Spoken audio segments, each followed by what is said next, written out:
Jonathan Kuminga's restricted free agency just got worse, with now the Warriors resorting to an extreme threat to try to get what they want. I'm Trevor Lane. This is the Basketball Bulletin. Make sure you subscribe right here to the channel and turn on those notifications. I've said it before, but about 70% of you're not subscribed. Let's fix that. Hit that subscribe button. All right, let's get into what's going on. This is Anthony Slater of ESPN explaining the latest on this situation, a frustrating situation for the big four free agents, restricted free agents, I should say, around the NBA. Jonathan Kuminga, Josh Giddey, Quentin Grimes, and Cam Thomas. According to Slater, the Warriors have made a push to retain Kuminga, upping their offer. It was reportedly 2 years and $40 million, so $20 million per year. Now it's up to a 2-year, $45 million contract offer. So a little bit more money heading to Jonathan Kuminga, but he continues to decline their offer. Why? Because of the second-year team option. The Golden State Warriors want there to be a team option on the second year, and they want Jonathan Kuminga to decline, to waive the built-in no trade clause that deal would have. So the way this would work is, for the NBA's perspective, they would look at that deal as actually a 1-year deal. If it's a second-year team option, if there's a second-year option on a 2-year deal like this, they look at it as though it's really a 1-year deal.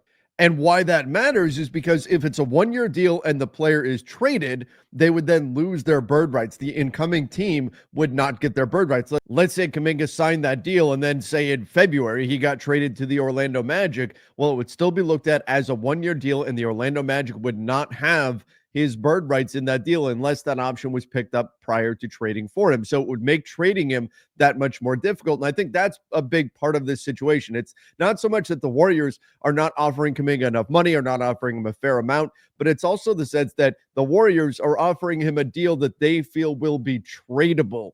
I don't know that Kuminga is the right fit for the Golden State Warriors. I don't think Kuminga thinks that he is the right fit for the Warriors, nor do the Warriors believe that he's the right fit. The Warriors don't want to lose him for nothing. And so whatever contract they give him, they want it to be very movable. So they're offering a 2-year deal because they feel like that's going to be more tradable in the current market where long-term money is seen as a negative thing. And in order to make sure it continues to be tradable, they want him to waive his no trade clause. Well, Kuminga would not be interested in doing that, particularly when he's got better offers from other teams right now. For the time being, the Warriors may actually be doing what they can to try to swat away offers from the Phoenix Suns and Sacramento Kings so that Kuminga will have no other option but to sign with them. Or is it all a ploy to get the Suns and or the Kings to up their offers? I'm going to get into what the Warriors are really doing in just a moment. But take a look at this. Kuminga's agent presented the Warriors a few frameworks back during Summer League, a 3-year deal worth about $82 million that would allow the Warriors to stay below the second apron and use the taxpayer mid-level exception. So that's north of $25 million on a 3-year deal. The Warriors were not interested in doing something like that. Again, I think the fear is that Jonathan Kuminga would not have positive trade value if he signed to that high of a number and for that many years. And the Warriors in particular are one of several teams that are right now not taking back salary going into 2027. If we take a look at their cap sheet, they don't want any long-term money on their books. By the way, look at how thin the Warriors roster is right now.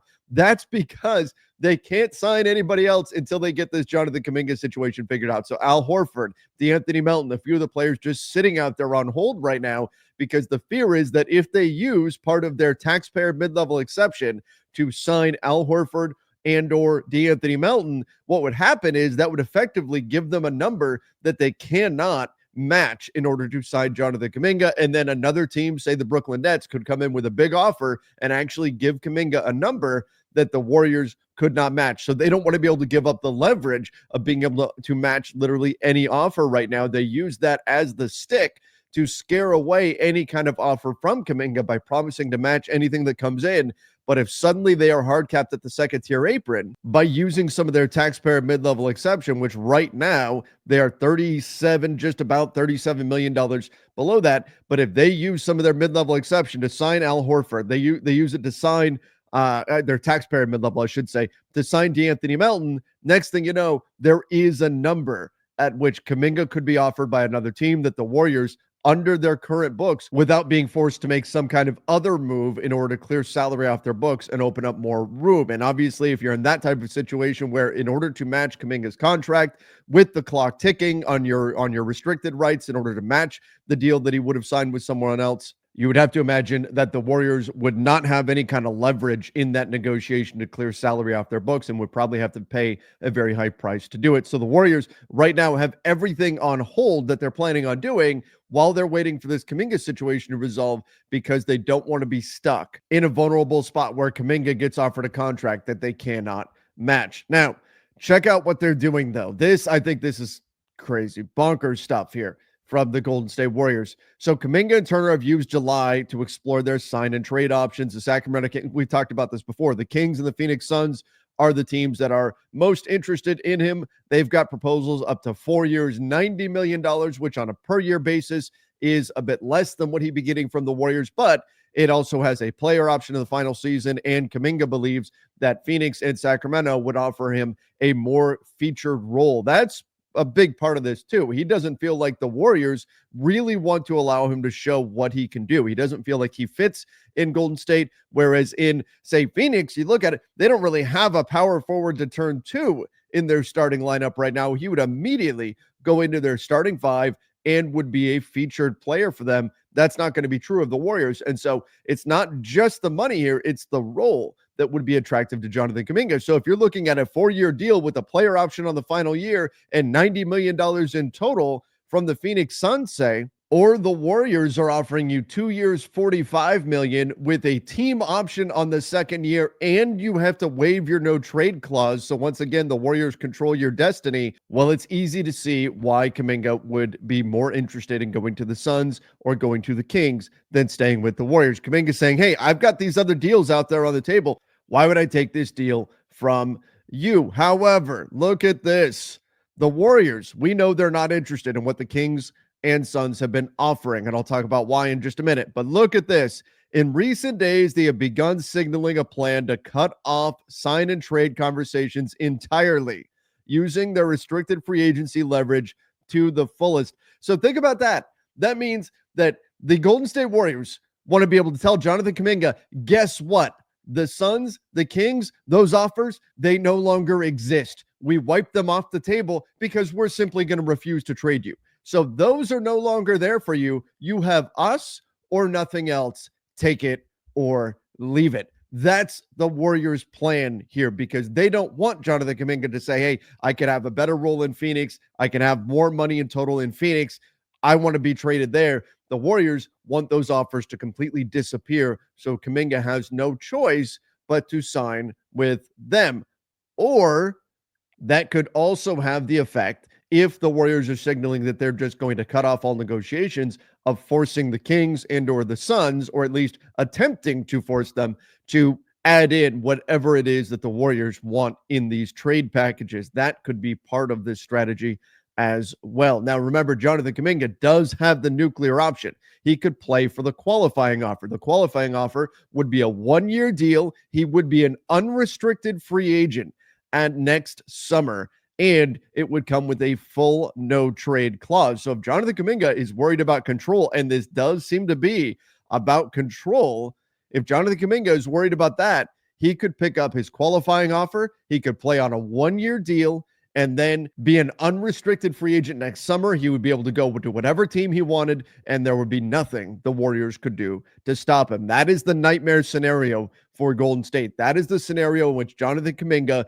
could walk away, could leave the Golden State Warriors, and they could get nothing in return. The Warriors don't want that. Kuminga doesn't want to do that because he doesn't want to play on the qualifying offer. He'd rather get long-term security, get the big money right now if he can, of course.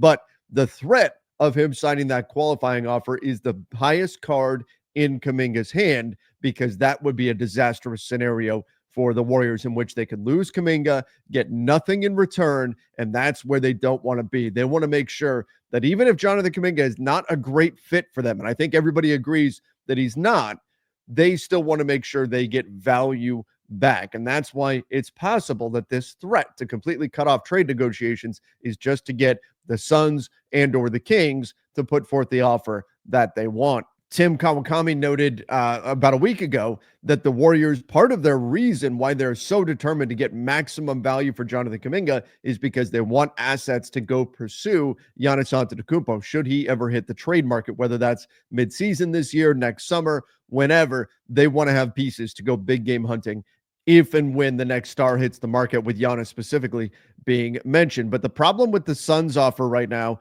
and the problem with the Kings offer is long-term money. Again, the Golden State Warriors do not want money that goes past 2027. So when we look at the Sacramento Kings, Malik Monk would be involved, would have to be for salary matching purposes, and he's got money going into 2027.